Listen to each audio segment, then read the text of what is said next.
जज साहब ने ये फरमाया कि वक्फ रूल और कानून की और जो हालात देखे गए हैं उसके हिसाब से करीब 58 करोड़ रुपए साल इस ज़मीन से इनकम जो है बनती है अगर इस पे लीज पे दिया जाए। मेरा क्लाइंट जो कि वक्फ बोर्ड है वही कह रहा है कि हमें केस हारना है।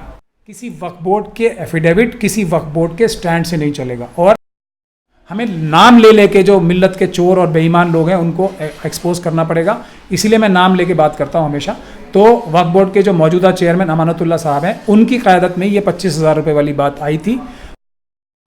वतन समाचार में आज हमारे साथ भारत के जाने माने वकील, सुप्रीम कोर्ट ऑफ इंडिया के जाने माने वकील महमूद प्राचा साहब मौजूद हैं। प्राचा साहब, आपका इस्तकबाल है। जी शुक्रिया।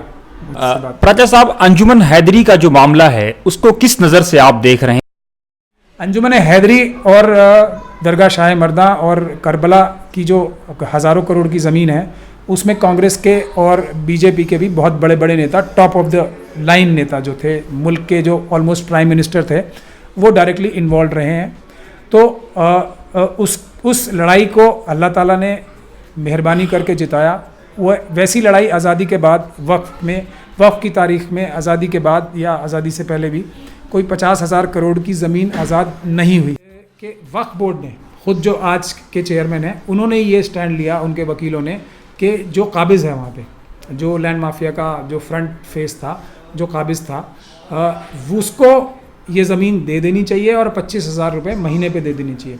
हालांकि जो 25,000 महीने पे दे देनी चाहिए और जो फ़ैसला आया उसमें जज साहब ने ये फरमाया कि वक्फ रूल और कानून की और जो हालात देखे गए हैं उसके हिसाब से करीब 58 करोड़ रुपए साल इस ज़मीन से इनकम जो है बनती है अगर इस पे लीज़ पे दिया जाए या रेंट पे दिया जाए। तो इस तरीके से एकदम बेईमानी, खुलेआम दर्राना करने की जो कोशिश की जा रही थी दिल्ली वक्फ बोर्ड के चेयरमैन और उनके जो बाकी 2 मेंबर उनके साथ हैं, उसका जिक्र उस जजमेंट में भी है आर्बिट्रेशन की।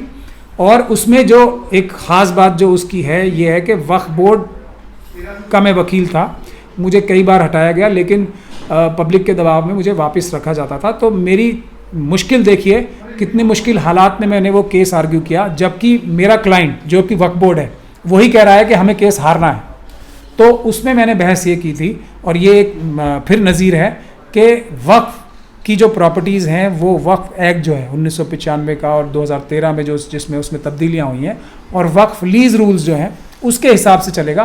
किसी वक्फ बोर्ड के एफिडेविट, किसी वक्फ बोर्ड के स्टैंड से नहीं चलेगा। और अदालत ने हमारी बात मानी और फैसला ये इसी बात पे हुआ है कि हालांकि प्राचा साहब, जो हाल फिलहाल में अंजुमन हैदरी और वक्फ बोर्ड में टकराव की नौबत आ गई है, उसे किस तरह आप देखते हैं? मैं उसी बैकग्राउंड को बता रहा हूँ। जब तक आप बैकग्राउंड नहीं समझेंगे तो आप पूरी कहानी जो है अप्रिशिएट नहीं करेंगे। तो ये हालत थी वक्फ बोर्ड की जो कि डॉक्यूमेंटेड जजमेंट में है कि वक्फ बोर्ड ये चाहता है कि ये 25,000 रुपये महीने पे दे दी जाए जगह, और फैसला ये आया कि नहीं, ये अंजुमन हैदरी को देनी चाहिए, वक्फ बोर्ड को नहीं देनी चाहिए। जब इस तरह के फैसले आ रहे हैं कोर्टों से और वक्फ बोर्ड इतनी, और ये कोई दिल्ली वक्फ बोर्ड की हालत नहीं है, ये पूरे इंडिया के वक्फ बोर्ड की यही हालत है। और हमें ये कड़वी सच्चाइयाँ सिर्फ लिहाजन या कोई जिसको कहते हैं कि रस्मन इन बातों को कह के नहीं, क्योंकि वक्फ बोर्ड के चेयरमैन हैं, क्योंकि हमारे बड़े बड़े कायद हैं, तो हम उनकी बुराइयों पे पर्दा डालें और सिर्फ एक अच्छा आदमी बनने की कोशिश करें। मैं समझता हूँ इससे मिल्लत को सबसे बड़ा नुकसान हो रहा है। हमें नाम ले लेके जो मिल्लत के चोर और बेईमान लोग हैं उनको एक्सपोज करना पड़ेगा। इसीलिए मैं नाम लेके बात करता हूँ हमेशा। तो वक्फ बोर्ड के जो मौजूदा चेयरमैन अमानतुल्ला साहब हैं उनकी क़यादत में ये 25,000 रुपये वाली बात आई थी, उन्होंने इसको अप्रूव किया। तो उसके बाद भी हम वो केस जीते। तो आप समझ सकते हैं कि वक्फ बोर्ड की और चेयरमैन साहब की और उनके साथ जो 2 मेंबर हैं उनकी क्या मंशा रही। मेंबर तो बहुत सारे वक्फ बोर्ड में, लेकिन उनके साथ सिर्फ 2 ही, उनकी ये सारे जितने भी काले कारनामे करते हैं 2 ही लोग उनका साथ देते हैं। कौन लोग हैं? एक तो हैं हिमाल अख्तर साहब हैं जो कि एक खुद वकील हैं, और एक रज़िया खातून है। तो ये लोग उनके साथ हमेशा साथ देते हैं। तो जब उन्होंने ये देख लिया कि किसी भी हालत में, हमने अपना एफिडेविट भी दे दिया खुद, तब भी केस नहीं हारे, तब उन्होंने दूसरी चालें चलना शुरू की। उसमें पहली कारगुजारी ये थी कि दोबारा, हालांकि मैं ये केस फ्री में कर रहा हूँ और इतना बड़ा केस जीता हूँ, लेकिन वक्फ बोर्ड मुझे आज भी वकालतनामा देने में, जब अपीलें फाइल हुई इसकी, क्योंकि अभी इसमें बहुत बड़ा एक जो डैमेजेस का केस है वो भी लेना बाकी है। 7 करोड़ रुपए तो डैमेज आर्बिट्रेशन में ही हुए थे अवार्ड, उसका स्टे भी हाईकोर्ट ने नहीं दिया। तो 7 करोड़ रुपए वक्फ बोर्ड को भी उसमें से 7% तो कम से कम मिलते ही हैं। वक्फ बोर्ड को उसके 7% में इंटरेस्ट नहीं है। अब हमने जो दावा डालना था वक्फ की लीज रूल्स के हिसाब से, वो 1300 करोड़ उससे रिकवर करने का, उस लैंड माफिया से डालना था। उसमें मेरा वकालतनामा, सिर्फ वकालतनामा साइन करने में भी आनाकानी हुई और लास्ट मोमेंट तक, वो तो सीओ साहब ने वकालतनामा साइन कर दिया और वो जो हमने जवाब फाइल करना था वो फाइल कर दिया आखिरी दिन। समझ लीजिए आप, 1300 करोड़ की रिकवरी में अंजुमन हैदरी ने केस डाल रखा है। वक्फ बोर्ड को सिर्फ एक उसको सपोर्ट करने के लिए एफिडेविट देना था, वो चेयरमैन साहब ने और उनके बाकी दोनों मेंबरों ने आखिरी दिन तक साइन नहीं किया, ताकि तारीख निकल जाए और वो केस हम हार जाएं 1300 की रिकवरी का। तो वो तो सीओ साहब ने आखिरी टाइम पे साइन कर दिया, तो वो केस ही हमारा चल रहा है अभी तक हाई कोर्ट में। अब वरना तो वो केस ही खत्म हो जाता। तो 1300 करोड़ का जिसमें दावा हो, कितनी रिश्वत उसमें से मिल सकती है, ये अंदाज़ा लगाना आप लोग अच्छी तरह समझ सकते हैं। और ये भी एक मिसाली जंग है, क्योंकि वक्फ बोर्ड आज तक इतनी बड़ी रकम का दावा भी नहीं किया कभी, और 7 करोड़ रुपए की रकम हुक्म भी नहीं हुई है। तो इस तरीके की खुले आम बेईमानी जो हो रही है, उसी को जब देखा गया कि ये वाली अंजुमन हैदरी जो है ये बिक नहीं सकती, ये टूट नहीं सकती, तो इसको बदलने के लिए एक साजिश की गई। और उस साजिश के तहत जो नामी गिरामी गुंडे हैं, जिनका अलग से अपने आप में गुंडे हैं, जिसका आप शायद कत्ल की भी बात कर रहे हैं, तो वो अपने ज़ाती जो उनकी लड़ाइयाँ चल रही हैं, गैंग वॉर्स, तो उनको रखा गया ताकि अंजुमन हैदरी के लोगों को डराया जा सके, धमकाया जा सके या उनका मर्डर भी कराया जा सके, ताकि किसी भी तरीके से इस पर कब्जा किया जाए और ये ज़मीन जो कि हज़ारों करोड़ की है वापस उन्हीं गैंगस्टर्स को, जिसमें वो कांग्रेस के सबसे बड़े नेता भी शामिल हैं, वो आज भी पुष्पनाही कर रहे हैं इसकी। और इसके भी बहुत सारे सबूत अगर चाहें तो अंजुमन हैदरी आपको दे देगी। लेकिन मेरा आखिरी सवाल है कि वसीम रिजवी साहब आप ही के शिया समाज से आते हैं, जिससे अंजुमन हैदरी का ताल्लुक़ है। उन्होंने तो आरोप लगाया कि साहब पता नहीं किस किस से संगठनों से पैसे ला करके और क्या क्या आप लोग यहाँ कुछ बहुत सारी असंवैधानिक गतिविधियाँ करने जा रहे हैं। साथ हैं वसीम रिजवी साहब, तो इस बात का सबसे बड़ा सबूत है कि वो अंजुमन हैदरी के खिलाफ बोल रहे हैं।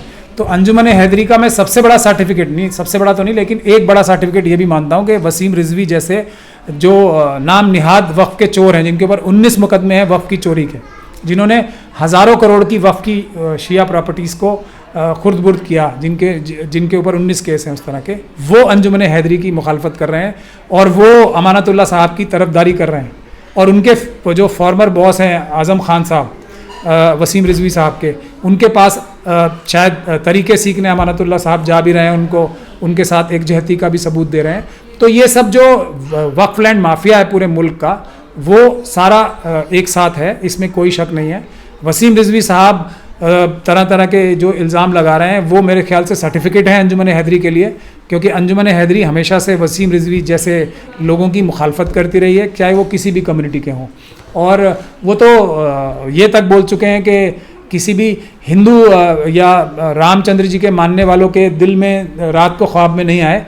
वो तो इस प्रकार के व्यक्ति हैं जो अपनी जान बचाने के लिए किसी भी चीज़ को बेच सकते हैं। तो वो बाबरी मस्जिद के भी खिलाफ खुल के बोल रहे हैं। तो मैं समझता हूँ अंजुमन हैदरी तो उनकी शुरू से मुखालिफ रही है, मौलाना कल्बे जवाद उनके मुखालिफ हैं और उनकी मुखालफत करते हैं। और अभी वो एक लेटेस्ट जो उन्होंने शगुफ़ा छोड़ा है, इस तरह के लोग हैं, वो हज़रत आयशा रज़ी अल्लाह अन्हा के ऊपर वो फिल्म बना रहे हैं। हम उसकी भी ज़बरदस्त तरीके से मुखालफत करते हैं और उन्हें इंशाअल्लाह ताला जल्दी जेल भी भिजवाएंगे, इसके लिए आप लोग बेफिक्र रहें। तो इस तरह के लोग अगर अंजुमन हैदरी की मुखालफत करते हैं, और अंजुमन हैदरी ख़ुद हज़रत आयशा रज़ी अल्लाह ताला अन्हा के ख़िलाफ़ कंप्लेंट कर रही है, उनके आज ही मेरे ख्याल से आज ही वो कंप्लेंट भी हो जाएगी। वहाँ के जो शाही इमाम हैं वो इसके ख़िलाफ़ एक पुलिस कंप्लेंट कर रहे हैं। तो अंजुमन हैदरी एक शिया सुन्नी इत्तेहाद की भी एक बहुत बड़ी मिसाल है। तो जितने भी शिया सुन्नी और इजरायली एजेंट हैं हमारे मुल्क में जो शिया सुन्नियों में लड़ाई कराना चाहते हैं, वो भी अंजुमन हैदरी से नफरत करते हैं, क्योंकि अंजुमन हैदरी ने मुझे सुन्नी होने के बावजूद, अगर सुन्नी शिया को देखा जाए, माना जाए, हालांकि हम लोग नहीं मानते, मुझे ऑथराइज़ कर रखा है कि उनका कोई भी फैसला करा जाएगा तो मैं करूँगा। मौलाना कल्बे जवाद ने मुझे ये इज़्ज़त बख्शी है। तो एक ये भी जो इज़राइल तक जो साजिश है मुसलमानों के ख़िलाफ़ शिया सुन्नी की लड़ाई कराने के लिए, तो उन लोगों के भी जो एजेंट हैं वसीम रिजवी और दूसरे लोग, वो भी नहीं चाहते, वो भी अंजुमन हैदरी के ख़िलाफ़ हैं और हमारे ख़िलाफ़ हैं। हमें इस बात की खुशी है।